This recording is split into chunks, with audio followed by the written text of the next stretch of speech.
Ici, au Centre d'action bénévole, vous avez plusieurs services, dont un qui est le soutien aux proches aidants des aînés. Premièrement, pouvez-vous nous expliquer, c'est quoi un proche aidant au juste? Oui, je trouve que c'est une bonne question parce que plusieurs personnes ne s'identifient pas proches aidants, puis pourtant elles le sont, là, ces personnes-là.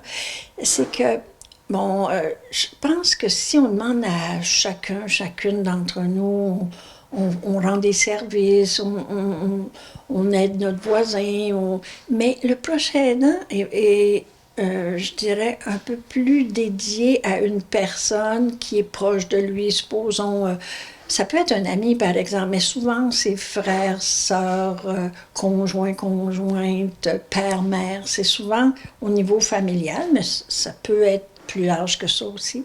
Mais c'est vraiment un service qu'on rend, c'est un accompagnement. Les personnes proches aidantes, ce sont des personnes accompagnantes.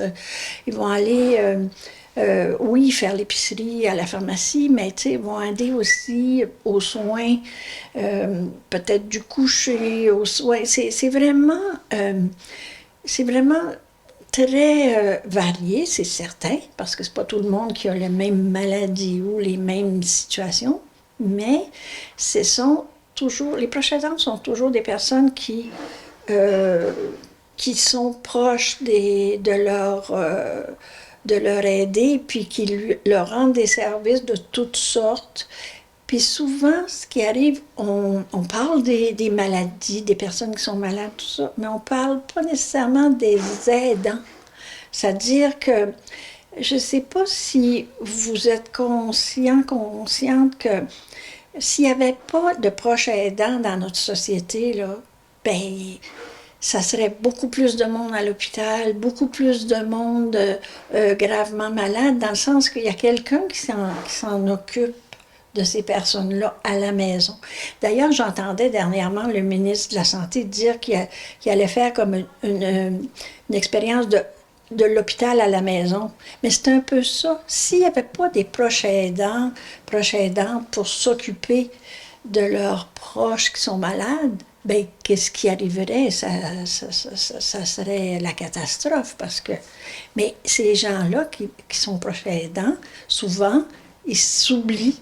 Ils réalisent pas qu'ils sont proches aidants, ils réalisent pas qu'il faut qu'ils prennent soin d'eux et d'elle. Donc, le programme vraiment est pour ces personnes-là. À travers ça, on fait des activités qui sont reliées aux besoins des proches aidants, comme des conférences, causeries, ateliers, café-rencontres aussi. On a des rencontres régulières pour voir comment ça se passe, comment ça va. Est-ce que la personne qu'on aide est décédée? Comment on vit ça? Avec toutes sortes de thématiques là, qui se rapportent à la situation des, euh, des proches aidants. C'est vraiment ces personnes-là qu'on voudrait... euh, euh, on- ce qu'on fait, c'est qu'on fait de l'écoute. On fait de l'écoute personnalisée, individualisée aussi, parce que là, on parlait des activités ensemble, mais on fait aussi de l'écoute, euh, donner des informations, des références, voir avec la personne là, où elle en est. On offre aussi du répit. C'est-à-dire que si la personne veut venir nous voir, on peut aller aussi chez elle, chez les personnes, aucun problème. Euh, mais si la personne veut venir à une activité, par exemple, à une de nos activités, on offre du répit, c'est-à-dire que ce sont des personnes compétentes qui vont à la maison pour prendre soin de l'aider pour que la personne proche aidante puisse assister à ces rencontres-là, un peu briser l'isolement de ces personnes proches aidantes. C'est sûr qu'il y a beaucoup de gens qui sont proches aidants puis qui s'en ont pas conscients, mais n'importe qui peuvent communiquer avec vous puis poser des questions puis s'informer là. Absolument, ce serait vraiment une bonne idée parce que moi, je pourrais les informer de la situation, là, comment on peut les recevoir, les accueillir dans ce qu'ils vivent, là. Puis là, très prochainement, le 24 mai prochain, il y a une activité qui est organisée. Oui, oui, il y a une activité qui s'appelle, je vais prendre ma feuille, c'est une sexualité saine et positive chez les aînés. C'est le 24 mai, ici au Centre d'action bénévole à Passepébiac à 13h30. C'est donné par le CALAC Gaspésie. Et souvent, on pense que la sexualité, c'est pas... les aînés n'ont comme pas rapport, mais oui, la sexualité, c'est tout le long de notre vie.